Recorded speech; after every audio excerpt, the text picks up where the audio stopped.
করছি চ্যানেল 24 এর নিয়মিত আয়োজন সুরক্ষা প্রতিদিন। আপনাদের সবাইকে স্বাগত জানাচ্ছি এই অনুষ্ঠানে। আপনাদের সাথে আছি আমি জিনিয়া কবির সূচনা। আজ আমরা কথা বলবো খুবই গুরুত্বপূর্ণ একটি বিষয় নিয়ে, সেটি হচ্ছে মনের উপর করোনার প্রভাব। শরীরের উপর করোনার প্রভাব, সেটি নিয়ে তো আমরা প্রতিদিন আলোচনা করি, প্রতিনিয়ত। এখন আমাদের একমাত্র আলোচনা হচ্ছে করোনার প্রভাব, করোনা আতঙ্ক, সবকিছু নিয়ে। কিন্তু এটি আসলে আমাদের মনকেও অনেক বেশি প্রভাবিত করছে। এই বিষয়গুলো নিয়ে আজ আমরা কথা বলবো। আমাদের সাথে যুক্তরাষ্ট্র নিউ জার্সি থেকে যুক্ত হচ্ছে নাহাত আজিম, মানসিক স্বাস্থ্য বিশেষজ্ঞ, Rutgers university behavioural health care সেন্টারের শিশু কিশোর ও প্রাপ্তবয়স্ক বিভাগের মেন্টাল হেলথ কনসালটেন্ট তিনি। আপনাকে স্বাগত জানাচ্ছি আমাদের সুরক্ষা প্রতিদিন অনুষ্ঠানে। আমাকে আনার জন্য অনেক অনেক ধন্যবাদ, আমন্ত্রণ করার জন্য। রাহাত আজিম, আমরা দেখতে পাচ্ছি যে পুরো বিশ্ব জুড়ে করোনা, এবং আমরা সকাল থেকে শুরু করে সব সময় করোনা নিয়ে ভাবছি, করোনার মধ্যে আছি, করোনার খবর দেখছি, প্রতিনিয়ত মৃত্যু দেখছি, এবং এটাকে প্রেডিক্ট করা যাচ্ছে না। সেই জায়গা থেকে এটাতে মনের ওপর তো আসলে অনেক বেশি প্রভাব, কারণ এমন পৃথিবীতেও আমরা গত 100 বছরে দেখিনি যে আসলে সবাই একদম ঘরের মধ্যে আছে, এবং একটা অদ্ভুত অদৃশ্য ভাইরাস যেটি আসলে এত বেশি ছোঁয়াচে। এই যে মনের উপর প্রভাব, একদমই আমরা গত 3-4 মাসে একদমই আমরা আলাদা হয়ে গেলাম। তো সেই জায়গা থেকে আসলে একটু আপনার কাছে জানতে চাচ্ছিলাম যে মনের উপর এই করোনা কিভাবে প্রভাব ফেলছে। খুব সম্ভবত রাহাত আজিমের লাইনটি ডিসকানেক্ট হয়ে গেছে।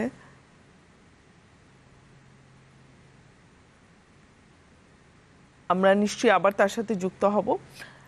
দর্শক, রাহাত আজিমের কাছে যেটি আমি আসলে প্রশ্ন রাখতে চেয়েছিলাম যে মনের ওপর করোনার প্রভাব আসলে এই যে আমি বলছিলাম যে গত 100 বছরেও কিন্তু আমরা এমন পৃথিবী দেখিনি, এবং সবার সেই ব্যস্ত জীবন থেকে হঠাৎ করেই সবাই ঘরে পরিবারের সাথে, এবং দীর্ঘদিন যেটার আসলে কোনো নির্দিষ্ট সময় নেই যে না এই সময়টাতে গিয়ে হয়তো আমরা আবার সেই স্বাভাবিক জীবনে ফিরে যাব, এবং যেটা আমাদের স্বাভাবিক জীবন ছিল সেটা অনেক বেশি ব্যত্যয় ঘটেছে। সেই জায়গা থেকে আসলে কোভিড-19 কিন্তু আমাদের মনকে অনেক বেশি প্রভাবিত করছে। সেই জায়গাটা নিয়ে কিন্তু আমরা রাহাত আজিমের সাথে কথা বলতে চাচ্ছিলাম। রাহাত আজিম, আপনার কাছে জানতে চাচ্ছিলাম যে কোভিড-19 আমাদের মনকে কিভাবে প্রভাবিত করছে। প্রথমত আপনি যেটা বললেন যে আমরা সারাক্ষণ কোভিড-19 কথা বলছি, কথা শুনছি চারিদিকে, এইটা ছাড়া কিন্তু অ্যাকচুয়ালি আমাদের এখন খবরই বলতে গেলে নেই এই মুহূর্তে। তো এই যে আমরা জানি না কি হবে, কোনো ট্রিট।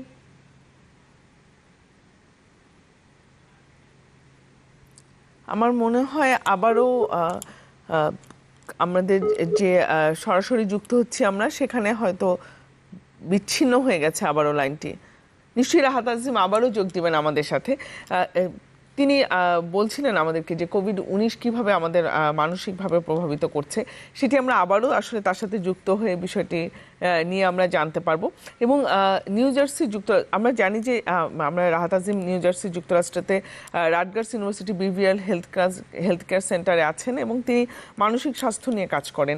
সেখানে আসলে যুক্তরাষ্ট্রের যে আমরা দেখতে পেয়েছি যে কোনো মানুষ বাইরে নেই, এবং তাদের প্রতিনিয়ত মানুষ মারা যাচ্ছে, এই যে মৃত্যু হার বেড়ে যাচ্ছে, এবং রোগটাকে কোনোভাবেই প্রেডিক্ট করা যাচ্ছে না। এই জায়গা থেকে কিন্তু বিষণ্ণতা সবকিছু মিলিয়ে কিন্তু একটা প্রভাব রয়েছে। আমরা আবারও রাহাত আজিমের সাথে যুক্ত হয়েছি। আমরা শুনছিলাম প্রবলেম হচ্ছে আসলে।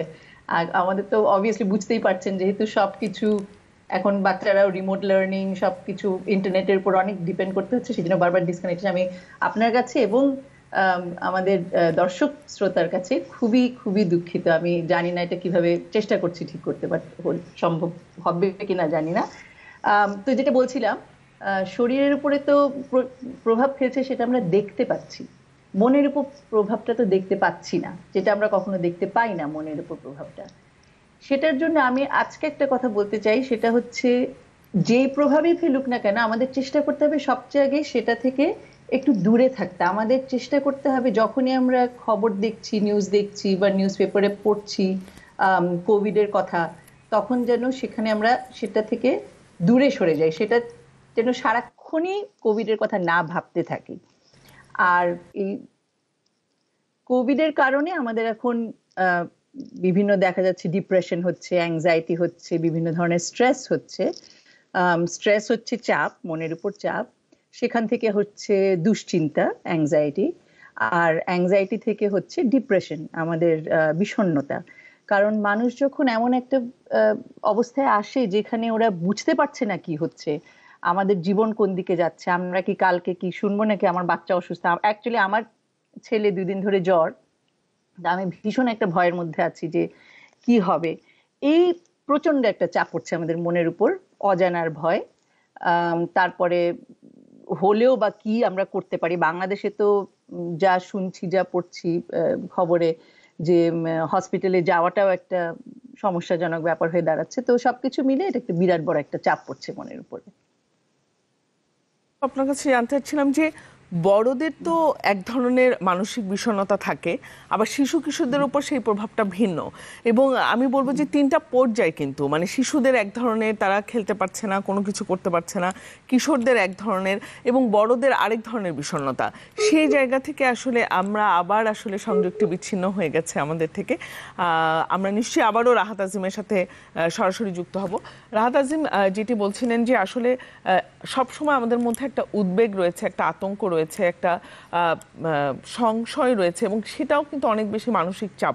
শারীরিক তো বটেই, এবং সেটা মনের উপর কিন্তু অনেক বেশি প্রভাব ফেলছে এই করোনা। কারণ আমি যেটি বলছিলাম যে যুক্তরাষ্ট্রের ক্ষেত্রে তো প্রতিনিয়ত মানুষকে, পুরো পৃথিবীতে আসলে এটাকে শুধুমাত্র যুক্তরাষ্ট্র না বলে পুরো পৃথিবীতে প্রতিনিয়ত আমরা মানুষকে দেখতে পাচ্ছি যে মৃত্যু মুখে পতিত হচ্ছে, এবং সবচেয়ে কাছের মানুষটিও কিন্তু এই সময় পাশে থাকতে পারছে না। এটা আরেক ধরনের বিষণ্ণতা, এবং প্রতিনিয়ত যখন আমরা দেখি, এবং আমি আবারও নিশ্চয়ই রাহাত আজিমের কাছে ফিরবো, আমরা সরাসরি যুক্ত হয়েছি তার সাথে। রাহাত আজিম, আমি জানতে চাচ্ছিলাম আপনার কাছে যে এই যে বড়দের এক ধরনের বিষণ্ণতা, শিশু কিশোর, এবং এই জায়গাটায় যে বিভিন্ন ভাগে যে বিষণ্ণতাটা, এই বিষয়টা নিয়ে যদি একটু বলেন। তো আমি কাজ করি, মেইনলি আমার কাজ করি 5 থেকে 17 বছর বাচ্চাদের সাথে। তো 5 থেকে 11 হচ্ছে শিশু, 12 থেকে 17 কিশোর, আর 18 উপরে তো প্রাপ্তবয়স্করা। ছোট বাচ্চাদের, 5 থেকে 11 বছরের বাচ্চাদের যেটা হচ্ছে সেটা হচ্ছে নিয়মের বিশৃঙ্খলা, কোনো নিয়ম নাই। ওরা যেহেতু বাসায় থেকে পড়াশোনা করছে, স্কুলে যেতে পারছে না। আসলে বারবার লাইনটি বিচ্ছিন্ন হয়ে যাচ্ছে। আমরা দর্শক, আপনাদের কাছে আমরা ক্ষমা চেয়ে নিচ্ছি। যে যেমনটি রাহাত আজিম বলছিলেন যে এই পরিস্থিতির কারণে কিন্তু সব জায়গাতেই এক ধরনের বিচ্ছিন্নতা, এবং নিশ্চয়ই আমাদের যে যান্ত্রিক কোনো ত্রুটি হয়েছে রাহাত আজিমের ওখান থেকে, যে কারণে বারবার সংযোগটি বিচ্ছিন্ন হয়ে যাচ্ছে। তিনি বলছিলেন যে এটা আমাদের মানসিকভাবে অনেক প্রভাবিত করছে। এই যে তার সন্তান, তিনি মানসিক স্বাস্থ্য নিয়ে কাজ করেন, তার সন্তানের 2 দিন ধরে জ্বর, এটি তাকে অনেক বেশি ভাবিয়ে তুলেছে। এই যে সংশয়, এইটা অনেক বেশি বিষণ্ণতা তৈরি করবে, এবং এটিও কিন্তু মানুষের মনকে অনেক বেশি দুর্বল করে দিচ্ছে। এবং কোভিড-19 কিন্তু শরীরের সাথে সাথে মনের উপর অনেক বেশি প্রভাব ফেলছে, এবং যাদের পরিবারের কেউ আক্রান্ত হচ্ছে বা পজিটিভ হচ্ছে তারাও কিন্তু বিষণ্ণ হয়ে যাচ্ছে। আমরা একটা বিরতিতে যাব, তবে ফিরবো বিরতির পরে, সাথী থাকুন। আরও একবার আমন্ত্রণ সুরক্ষা প্রতিদিন অনুষ্ঠানে। আপনাদের সাথে আছে আমি জিনিয়া কবির সূচনা। আমরা কথা বলছিলাম মনের ওপর করোনার প্রভাব নিয়ে, এবং আমাদের সাথে স্কাইপে সরাসরি যুক্ত আছেন রাহাত আজিম, মানসিক স্বাস্থ্য বিশেষজ্ঞ, এবং Rutgers university behavioural health care centre থেকে তিনি আমাদের সাথে যুক্ত আছেন। এবং আমরা নিশ্চয়ই তার কাছে জানতে চাইবো যে আসলে মনের ওপর করোনার প্রভাবটা কি, এবং মানসিকভাবে এটি আসলে আমাদেরকে কিভাবে প্রভাবিত করছে। এবং আমরা রাহাত আজিমের সাথে কথা বলছিলাম অনেকগুলো বিষয় নিয়ে, যে এটি তো শিশু, কিশোর এবং বড়দের উপর। যেমন শিশুরাও কিন্তু এভাবে ঘরে থেকে অভ্যস্ত না, দীর্ঘদিন ধরে তাদের, প্রথম দিকে তারা হয়তো বা এটাকে কিছুটা ছুটির আমেজে নিয়েছে, এখন কিন্তু তারাও অনেকটা বোর হয়ে যাচ্ছে, এবং আসলে বাবা মারাও হাঁপিয়ে উঠছে যে তাদেরকে নতুন নতুন ভাবে কিভাবে আগ্রহ করা যায়, বা নতুন নতুন খেলনা দিয়ে কিভাবে তাদেরকে ঘরের মধ্যে রেখে তাদেরকে মানসিকভাবে সুস্থ রাখা যায়। অনেকগুলো চ্যালেঞ্জ কিন্তু আমরা কোভিড-19-এ আমরা কিন্তু ফেস করছি, এবং কিশোরদের ক্ষেত্রে এক ধরনের আছে এবং বড়দের ক্ষেত্রে আছে, এবং সেটি আমরা আবারও জানবো রাহাত আজিমের কাছ থেকে। তাজিম, আমি আসলে জানি যে বারবার সংযোগটি বিচ্ছিন্ন হয়ে যাচ্ছে, তবু আমরা আপনার কাছে জানতে চাই যে আসলে যেটি বলছিলাম যে শিশু কিশোর এবং বড়দের যে মানসিক যে এই কোভিড-19 যে মানসিক অবস্থা সেটি নিয়ে যদি একটু বলেন। হ্যাঁ, তো ওই ছোটদের কথা যেটা বলছিলাম যে ওদের তো পুরা রুটিনটা এখন উল্টাপাল্টা হয়ে গেল। স্কুলে যেত, একটা সময় উঠতো, সেই সময় যেত। অনেক বাচ্চা আছে যারা বাসায় স্কুলেই ওদের কিন্তু আসল জায়গাটা যেখানে ওরা যায়, বন্ধু বান্ধবের সাথে কথা বলে, অনেকের সাথে চলাফেরা করে, শিক্ষক শিক্ষিকার সাথে ভালো সম্পর্ক থাকে, সেটা আছে। তো ওদের এই সামাজিকতাটা হচ্ছে না, সেটা তো একভাবে করছে ওদেরকে। তারপরে হচ্ছে দুশ্চিন্তা, কি হবে কি হবে, প্রতিদিন বাড়িতে দেখছে বাবা মায়েরও সেই একই চিন্তা। টিনেজারদের যেটা হচ্ছে সেটা হচ্ছে ওদের ওই সেই একই ধরনের দুশ্চিন্তা। সেখান থেকে টিনেজারদের যেটা হয় সেটা হচ্ছে বিষণ্ণতায় চলে যায়, ডিপ্রেশনে চলে যায় ওদের, আবার না জানার একটা ভয়। আর বড়দের হচ্ছে যেহেতু আমাদের অলরেডি প্রাপ্তবয়স্কদের বয়স হয়ে গেলে একটা চিন্তা থাকে, শরীর খারাপ হয়ে যাচ্ছে, কি হবে, কিন্তু এটা শরীরের থেকে মনের অসুখ হয়ে দাঁড়াচ্ছে বেশি। বারবার চিন্তা করছে কি হবে, আমাদের কি কোনো ভ্যাকসিন নাই, ট্রিটমেন্ট নাই, আমাদের এটা কোন পর্যায়ে নিয়ে যাচ্ছে। আর আমাদের যেটা করতে হবে সেটা সত্যি হচ্ছে আমাদের এই নিউজগুলা, খবরগুলা থেকে একটু দূরে থাকতে হবে। প্রতিদিন কোভিড এর আপডেট কি হচ্ছে, কতজন মারা গেল, হায় হায় কবে ভ্যাকসিন বের হবে, এগুলার দিকে না তাকিয়ে অন্য কোনো পজিটিভ কিছুতে আমাদের মনটাকে নিতে হবে। এই যে বললেন যে আসলে এটা তো প্রেডিক্টই করা যাচ্ছে না, আরো একটা আতঙ্ক কাজ করছে যে অনেকে বলছে যে 2-3 বছর 5 বছর আরো বেশি এক্সটেন্ড করতে পারে, সেক্ষেত্রে এখনো কোনো ভ্যাকসিন আসছে না। এই জায়গাটা থেকেও কিন্তু মানসিক বিষণ্ণতা অনেককে পেয়ে বসেছে, কারণ আসলে এটার তাহলে শেষ কোথায়, এবং এটার সাথে অনেকের অর্থনৈতিক অবস্থাটাও জড়িত। জি জি, অবশ্যই। যেমন অনেকের তো কাজ নাই, কাজ চলে গেছে। আপনাদের এসেনশিয়াল যারা এমপ্লয়ি, যাদের হসপিটাল বা সুপার মার্কেট এইসব ছাড়া তো ওদের কাজ এখন নাই। কাজ নাই থেকে আসছে, বাসার মর্টগেজ পেমেন্ট করতে পারছে না, সেখান থেকে বাড়ি হয়তো হয়তো ব্যাংক কিছুদিন দিবে, কিন্তু তারপরে তো বাড়ি হয়তো সে চলে যাচ্ছে। সে এইসব এইসব চিন্তাগুলা আমরা যতই চেষ্টা করি না করতে, চলে আসে। আমরা যেটা বলি সেটা হচ্ছে যতবার চিন্তাটা আসবে ততবার আমাদেরকে চেষ্টা করে এফর্ট দিয়ে সেই চিন্তাটাকে দূরে সরাতে হবে। যদি 2 সেকেন্ড আমরা চিন্তা না করে থাকি, আবার আসে, তা আবার সেটাকে আমরা সরাবো। তবে হ্যাঁ, এইসব বিভিন্ন কারণে এইটা বিশাল একটা প্রভাব ফেলছে মনের উপরে। কি কি মানসিক স্বাস্থ্যের আসলে ঝুঁকি আছে, কারণ এখন তো কোয়ারেন্টাইন টাইম, এই কোয়ারেন্টাইন টাইমে মানসিক স্বাস্থ্য ঝুঁকিগুলা কি কি? আমি এটা একটু মানে বারবারই বলা হচ্ছে, কিন্তু মেইন যেটা সবচেয়ে বেশি যেটা সেটা হচ্ছে মেন্টাল স্ট্রেস, মানসিক চাপ যেটা। আর সেখান থেকে অ্যাংজাইটিটা সবচেয়ে বেশি হচ্ছে, দুশ্চিন্তাটা সবচেয়ে বেশি হচ্ছে। সেখান থেকে কারো যদি এখন এমন কোনো কিছু আগে থেকে যদি কোনো মানসিক অসুস্থতা থেকে থাকে, সেই মানসিক অসুস্থতা এখন আরো বেড়ে যাচ্ছে। যেমন আমরা যেখানে কাজ করি সেখানে আমরা দেখতে পাচ্ছি ওষুধের সংখ্যা, ওষুধের ডোসেজ বাড়িয়ে দিতে হচ্ছে। যে হয়তো যেটা 10 মিলিগ্রাম খেতে সেটা হয়তো 20 খেতে হচ্ছে। সবকিছুই হচ্ছে প্রতিক্রিয়া হচ্ছে এই একটা মানসিক চাপের কারণে। তো ঝুঁকিগুলা হচ্ছে যেটা ছিল, বা যাদের অ্যাংজাইটি নাই তাদের এখন অ্যাংজাইটি দেখা দিচ্ছে, যাদের অ্যাংজাইটি ছিল সেটা আরেকটু খারাপ হচ্ছে। তো ও পুরোপুরি ভাবে একটা ওভারঅল একটা এফেক্ট করছে। সেক্ষেত্রে আপনাদের কর্মস্থল এবং টোটাল যুক্তরাষ্ট্র নিয়ে আমি আপনাকে জিজ্ঞেস করতে চাচ্ছি যে আপনারা আসলে কিভাবে এটাকে ম্যানেজ করছেন। আপনাদের কর্মস্থল থেকে 20 খেতে হচ্ছে। সবকিছুই হচ্ছে প্রতিক্রিয়া হচ্ছে এই একটা মানসিক চাপের কারণে। তো ঝুঁকিগুলা হচ্ছে যেটা ছিল, বা যাদের অ্যাংজাইটি নাই তাদের এখন অ্যাংজাইটি দেখা দিচ্ছে, যাদের অ্যাংজাইটি ছিল সেটা আরেকটু খারাপ হচ্ছে। তো ও পুরোপুরি ভাবে একটা ওভারঅল একটা এফেক্ট করছে। সেক্ষেত্রে আপনাদের কর্মস্থল এবং টোটাল যুক্তরাষ্ট্র নিয়ে আমি আপনাকে জিজ্ঞেস করতে চাচ্ছি যে আপনারা আসলে কিভাবে এটাকে ম্যানেজ করছেন। আপনাদের কর্মস্থল থেকে তো আপনারা দেখতে পাচ্ছেন অনেক রোগী আসছে, সেক্ষেত্রে আপনারা সেটা ব্যবস্থাপনাটা কি আপনাদের? আমি আপনাকে একটু একটা ধারণা দিই আমরা কাজে কিভাবে একটা দিন শুরু করি, তাইলে আপনাদের একটু আইডিয়াটা হবে। তো ধরেন, প্রথমত আমাদের যখন কোনো বাচ্চা আসে বা কেউ কোনো বড়রা আসে, প্রাপ্তবয়স্ক কেউ আসে মানসিক কোনো ধরনের সমস্যা নিয়ে, আমরা তো মানসিক হাসপাতালেই কাজ করি। তো সেখানে প্রথমে ওরা কিন্তু কোভিড টেস্টেড হয়ে আসে। প্রথমে ওরা হাসপাতালে যায়, রেগুলার হাসপাতালে, সেখানে ওরা কোভিড টেস্টেড হয়ে 12 ঘন্টা 14 ঘন্টা 24 ঘন্টা যতক্ষণই লাগুক না কেন, ওদের সেই টেস্টটা নেগেটিভ না হওয়া পর্যন্ত ওরা আমাদের হসপিটালে আসতে পারে। আমাদের হসপিটালে আসার পরে আমরা তাদেরকে স্ক্রিনিং করে কার কি দরকার, কেউ হয়তো ইনপেশেন্ট দরকার, কারো হয়তো একটু কাউন্সেলিং করে চলে যাবে। ইনপেশেন্ট হলে ওরা তখন আমাদের ওখানে আসলো, আমি ইনপেশেন্টে কাজ করি। তো ইনপেশেন্টে যখন আসে আমরা ওদেরকে খুব একটা স্ট্রাকচারের মধ্যে রাখি। প্রথমে সকালে 7:30টার সময় ঘুম থেকে উঠতে হবে, তারপর আমরা একটা গোলস গ্রুপ করি, তোমাদের গোল কি, তারপরে লাঞ্চ, তারপরে আবার গ্রুপ। তো সারাদিন আমরা তাদেরকে ব্যস্ত রাখি। আমি একটা ছোট একটা উদাহরণ দিই। আমাদের ওখানে একটা 12 বছরের একটা ছোট একটা ছেলে আসছে। ওর খুবই দুশ্চিন্তা। ওর দুশ্চিন্তার কারণ ওর নানা নানির কোভিড হয়েছে, এখন ওর মায়ের হচ্ছে, ওকে এখন ওর খালার বাসায় গিয়ে থাকতে হচ্ছে। তো ওর এই যে একটা দুশ্চিন্তা থেকে, ওর কিন্তু আগে কোনো মানসিক স্বাস্থ্য সমস্যা ছিল না, কিন্তু এখন এই দুশ্চিন্তা থেকে ও সাংঘাতিক অ্যাংজাইটি, ও হাত পা কাঁপছে। তো ওকে আমরা বসে কাউন্সিলিং করি, ওকে আমরা বলি সবকিছু ঠিক হয়ে যাবে, তোমরা পজিটিভ চিন্তা করো।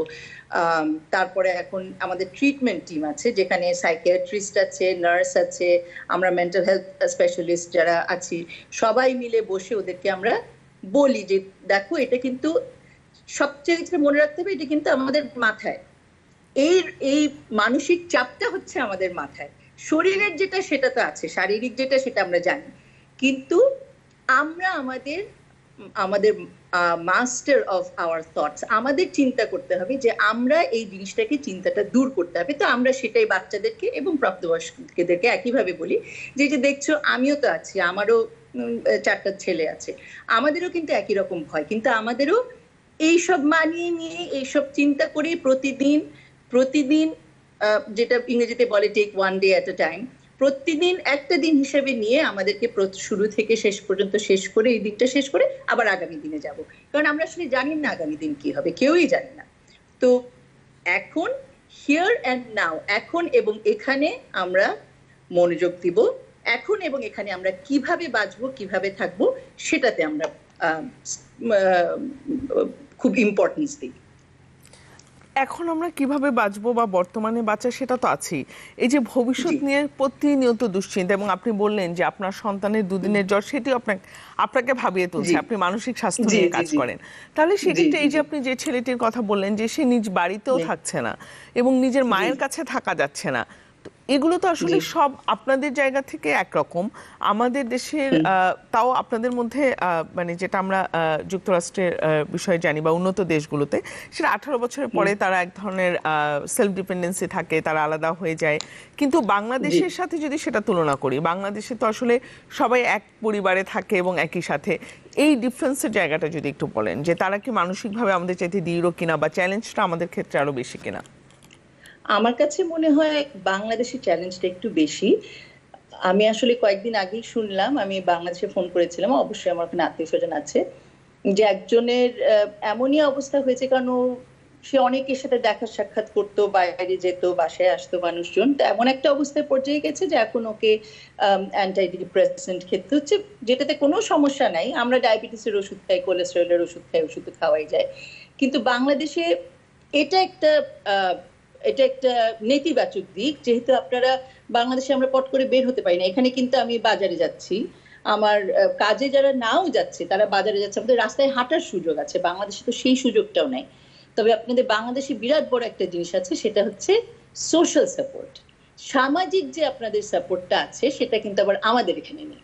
তো আপনারা যেটা বলছেন একই বাসায় অনেকে আছে, কিন্তু অনেকে তো আছে, অনেকে মিলে কথা বলছে, সুখ দুঃখের কাহিনী বলছে, হায় আমার ভয় লাগছে, আমি কি করব। কিন্তু আমি আজকে এই কথাটা পট করে আমার বাচ্চাকে বলতে পারছি না, কারণ আমাকে স্ট্রং থাকতে হচ্ছে। তো এই জিনিসটা আপনাদের আছে, যেটা আমরা বিদেশের থেকে প্রবাসীরা এটা খুব মিসও করি। আপনারা যদি সেই বাংলাদেশের মানুষজন যদি সেইটাকে একটা পজিটিভ হিসাবে নিয়ে সেখান থেকে, আচ্ছা আজকে তাইলে আমরা একটা কিছু খেলা করি, একটা লুডো খেলি আজকে বসে, আচ্ছা আজকে আমরা টিভি দেখবো না, আজকে আমরা এইসব খবরই দেখবো না, আজকে আমরা একটু বই পড়লাম, ঘরে ঘরে তো এখন টিভি আছে, আজকে আমরা একটা মুভি দেখলাম, আজকে আমরা অনেকে ইউটিউবে গিয়ে, এটা আমি বলতে চাই সবাইকে, ইউটিউবে গিয়ে যদি মোটিভেশনাল স্পিচ যদি দেখেন আপনারা, যে ভালো ভালো কথা শুনতে, এগুলো কিন্তু খুব আপলিফটিং, এগুলো কিন্তু মানুষকে খুব ভালো লাগায়। তো বাংলাদেশের জন্য আমার মনে হয় এগুলো খুব দরকার, বাট ওইটা মনে রাখতে হবে, সবসময় আমাদের দেখতে হবে যে গ্লাসটা হাফ এমটি না, অর্ধেক খালি না, অর্ধেক ভর্তি। আপনাদের যেটা আছে সোশ্যাল সাপোর্ট, এটা কিন্তু একটা মানে খুবই একটা ভালো জিনিস, যেটার উপরে আপনারা কাজটা করতে পারেন আসলে, এবং আমরা শেয়ার করতে পারছি। আমি রাহাত আসিম জি, আবারও জি। ফিরবো আপনার কাছে, তবে আমাদের সময় হয়েছে ছোট্ট একটা বিরতির। দর্শক, সুরক্ষা প্রতিদিন অনুষ্ঠানে সময় হচ্ছে ছোট্ট একটা বিরতি, সাথেই থাকুন, ফিরছি একটু পরে। কিন্তু দূরে না।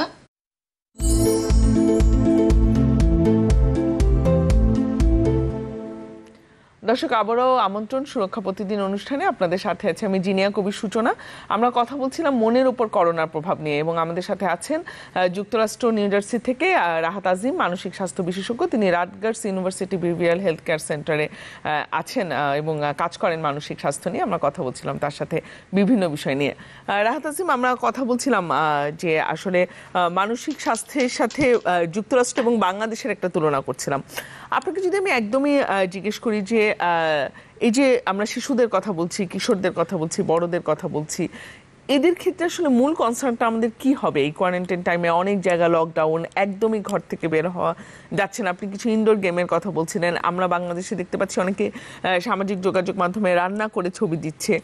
এই যে বা পারিবারিক বন্ধনটা কি আসলে আরো দৃঢ় হবে কিনা, মানে ইন জেনারেল মেন্টাল হেলথটা নিয়ে যদি আপনি একটু বলেন, কনসার্নটা কি হবে আমাদের?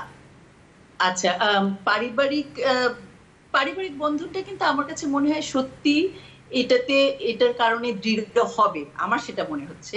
কারণ আমি আবারও বলছি, আমি আমার নিজের একটা উদাহরণ দিয়ে বলি। আমার 4 ছেলে বিভিন্ন বয়সের। তো বড় 2 ছেলে 21 আর 19 বছরের ছেলেকে আমি দেখতে দেখতে পেতাম না এতদিন। এখন কিন্তু ওরা বাধ্য হয়ে বাসায়, কারণ ওদের বাড়িতে ছাড়া ওদের কিছু করার নেই। যায় এখন যেহেতু একটু সবকিছু খুলছে, তো একটু বন্ধু বান্ধবের বাড়িতে যায়। তবে এছাড়া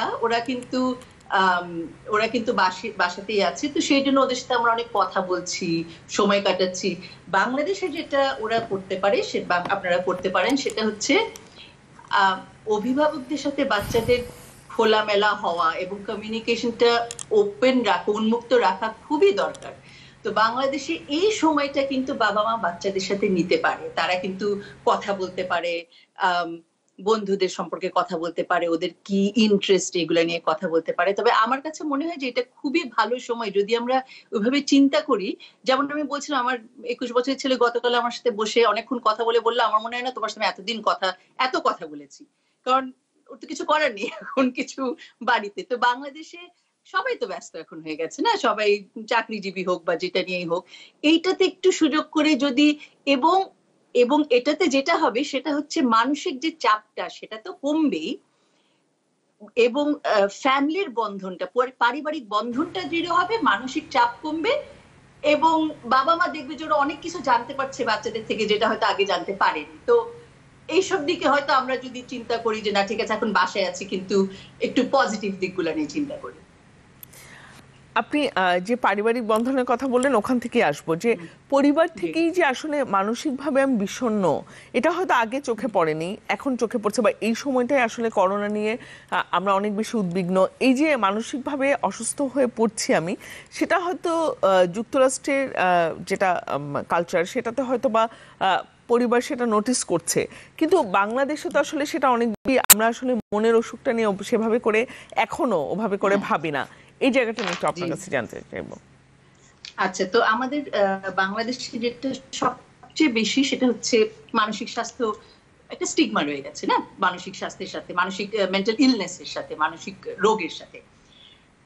এটা বলার পরে আমি এটাও বলছি, এই দেশেও যুক্তরাষ্ট্রেও কিন্তু এখনো একটা স্টিগমা রয়ে গেছে মানসিক রোগের সাথে।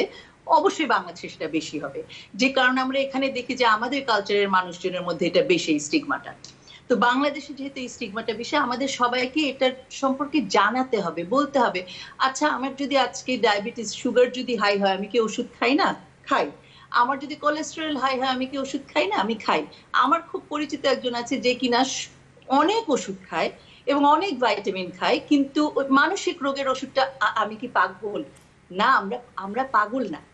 আমাদের সবার নর্মালসি বলে কিন্তু আসলে কিছু নেই। আমরা কেউ মাঝামাঝি, কেউ একটু এদিকে, কেউ সেদিকে। তো আমি হয়তো চিন্তা করি একটা কিছু নিয়ে, আরেকজন হয়তো ঘর পরিষ্কার করে, ওসিডি বলা হয়। তো যখনই কোনো কিছু আমাদের প্রতিদিনকার জীবনকে ব্যাহত করে তখন সেটাকে আমরা অ্যাবনর্মাল বলি, তখন সেটাকে আমরা সাধারণ থেকে দূরে বলি। তো বাংলাদেশে যেটা করতে হবে ঠিক এইভাবেই চিন্তা করতে হবে যে ঠিক আছে। আর এখন তো বাংলাদেশও গ্লোবালি আমাদের চাপ বেড়ে যাচ্ছে, কাজের চাপ, পড়াশোনার চাপ, কম্পিটিশন। তো বাংলাদেশে এই জিনিসটা মেনে নিতে হবে যে মানসিক চাপ, মানসিক স্বাস্থ্য খুবই প্রয়োজনীয়। যদি বা স্বাস্থ্যের মতো প্রয়োজনীয় থেকে বেশি, আমি বলবো স্বাস্থ্যের থেকে বেশি প্রয়োজনীয়। যে কারণ আমি সবসময় বলি এই কথাটা, হেডকোয়ার্টার ঠিক না থাকলে কিন্তু বাকি সব শেষ। তো সেই জন্য আমাদের মাথা যদি ঠিক না থাকে, আমাদের মানসিক যে রিল্যাক্সেশনটা যদি না থাকে, তাহলে আমরা সবখানেই আমাদের একটা শর্টকাট করতে হবে, কাজ ঠিক মতো করতে পারবো না, রান্না ঠিক মতো করতে পারবো না, প্রতিদিনকার জীবন ব্যাহত হবে। তো এই ব্যাপারে বাংলাদেশের মানুষের আমার মনে হয় ওরা বেশ এখন সচেতন হচ্ছে, আরো সচেতন হতে হবে। এই সময়ে স্ট্রেস অ্যাংজাইটি থেকে আসলে বের হওয়ার জন্য, বা এটা যেন আমাদেরকে খুব বেশি, যেটা আপনি বলছিলেন যে শরীর তো করোনা আক্রান্ত করতেই পারে, সুস্থ হওয়া সম্ভব, কিন্তু আমার মাথাকে যদি প্রভাবিত করে ফেলে, সেটা থেকে আসলে কিভাবে দূরে থাকা সম্ভব বা সুরক্ষিত থাকা সম্ভব? আচ্ছা, আমি অনেকগুলো উপায় আছে সেগুলা থেকে বের হওয়ার। আমি জাস্ট কয়েকটা টেকনিক বলতে চাই। সেটা হচ্ছে, এটাকে আমরা বলি গ্রাউন্ডিং টেকনিক। গ্রাউন্ডিং মানে হচ্ছে আমাদের চিন্তাটা থেকে বের হয়ে আমরা আমরা গ্রাউন্ডে, মাটিতে আসবো। এগুলো অনেকগুলো মানে গ্রাউন্ডিং টেকনিকের ভিতরে আবার অনেকগুলো টেকনিক আছে, আমি কয়েকটা জাস্ট শেয়ার করছি। তার মধ্যে একটাকে বলে 5 4 3 2 1। আমরা 5টা জিনিস, আমি বসে 5টা জিনিস দেখবো সচেতন ভাবে। আমি দেখবো, আমি ফ্যান দেখছি, আমি লাইট দেখছি, আমি এরকম 5টা জিনিস দেখবো। তারপরে আমরা 4টা জিনিস ফিল করব, ধরে দেখবো যে কি আচ্ছা, চুলটা ফিল করলাম, টেবিলটা ফিল করলাম, 4টা জিনিস ফিল করব। 3টা জিনিস আমরা শুনবো, হয় ট্রাফিকের আওয়াজ, না হলে পাখির আওয়াজ। এগুলোর সব কারণ হচ্ছে কি, আমাদের মাথাটা আমরা ওই কোভিড থেকে বের করছি, আমাদেরকে দুশ্চিন্তা দিচ্ছে, আমরা সেটাকে অন্যদিকে নিয়ে যাচ্ছি। তারপরে আমরা 2টা জিনিস গন্ধ নিব, শুকবো, ফুলের গন্ধ হোক, তরকারির গন্ধ হোক, পাশের বাসার যেটারই হোক সেটা। আর একটা জিনিসের স্বাদ নিব। তা আমরা বলি যে আমরা হয়তো একটা মিষ্টি নিয়ে বসলাম, একটা চকলেট নিয়ে বসলাম, সেটা টেস্টটা দিয়ে আমরা শেষ করলাম, তাহলে মনটাও ভালো হয়ে গেল। এটা একটা টেকনিক। ডিপ ব্রিদিং, আমাদের ডিপ ব্রিদিং করতে হবে। আমরা 4 সেকেন্ড ইন করে, 1 2 3 4 ইন করে 8 সেকেন্ড প্রশ্বাসটা নিব, আমরা এক্সহেল করব। এটা খুবই দরকার এবং এটা অনেককে খুব হেল্প করে। আরেকটা জিনিস যেটা আমরা করতে পারি সেটা হচ্ছে আমরা নিজেদেরকে অন্যমনস্ক করে ফেলতে পারি। আচ্ছা, আমার ঘরে এখন আমি দেখবো নীল রঙের কি কি আছে, পর্দা আছে, সোফা আছে, এগুলা করলাম। আরেকটা করতে পারি, আমরা 100 থেকে পিছন দিকে গুনতে পারি 7 কমিয়ে কমিয়ে। এটা কিন্তু খুব ইন্টারেস্টিং, কারণ এটা কিন্তু আমাদেরকে এত বিজি করে ফেলে যে আমাদের আর কিছুই মনে থাকে না তখন। আর সবচেয়ে ইম্পর্টেন্ট, লাস্টলি আমি যেটা বলবো সেটা হচ্ছে ফিজিক্যাল অ্যাক্টিভিটি, শারীরিক কিছু একটা করা।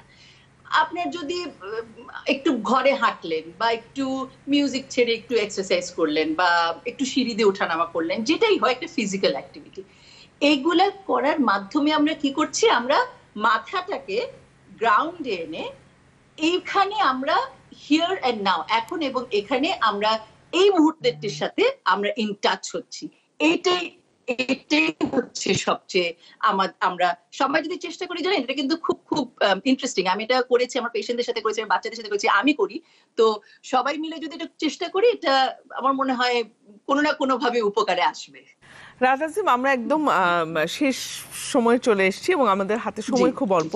আপনার কাছে খুব ছোট করে আমি জানতে চাইবো যে ট্রিটমেন্ট দিতে গিয়ে তো কিছু প্রবলেম আপনারা ফেস করেন, সেই সমস্যাগুলো নিয়ে আপনাদের সেই সমস্যাগুলো একটু জানতে চাই। আচ্ছা, ট্রিটমেন্টের দিকে নাম্বার 1 যেটা হয় সেটা হচ্ছে, আমি তো পাগল না, আমাকে কেন ওষুধ খেতে হবে, এটা হচ্ছে সবচেয়ে আগে যেটা সমস্যা। ছোট বলেন, বড় বলেন, বৃদ্ধ বলেন, যেই বলেন, এটা কেউ অ্যাকসেপ্টই করতে চায় না যে তার আসলে মনের অসুখ হয়েছে। হ্যাঁ, মনের অসুখ হয়েছে। তো তখন আমরা কথা বলি যে আচ্ছা খেতে হবে, অনেকে করতে চায় না, আচ্ছা ফাইনালি করে। তারপরে যেটা সেকেন্ড সবচেয়ে সেটা সমস্যা, সেটা হচ্ছে ওষুধ খেয়ে তো হসপিটাল থেকে বের হলো, ওষুধটা কন্টিনিউ করে না। তো কি হলো, 7 দিনের মাথায় আবার হসপিটালে ফিরে আসতে হলো। এই দুইটা সমস্যা আমরা সবচেয়ে বেশি দেখি। আর তৃতীয় সমস্যা, আমি বাংলাদেশের কতটা হবে জানি না, বাংলাদেশে আমার মনে হয় সমস্যা যেটা, সেটা হচ্ছে ওই একই সমস্যা হয়তো, যে আমরা এটা আসলে তো কোনো মানসিক রোগ না, আচ্ছা ঠিক আছে দেখতে গেলাম, ওষুধ খেলে এখন ঠিক আছে। এখানে যেটা হয়, এখানে সোশ্যাল সাপোর্টটা নেই। এখানে যখন একটা মানুষ সুস্থ হয়ে বের হয়ে গেল, বাড়িতে গিয়ে আর কেউ নাই, তাকে একটু বলছে একটু ওষুধটা খাও, নিজের একটু যত্ন নাও।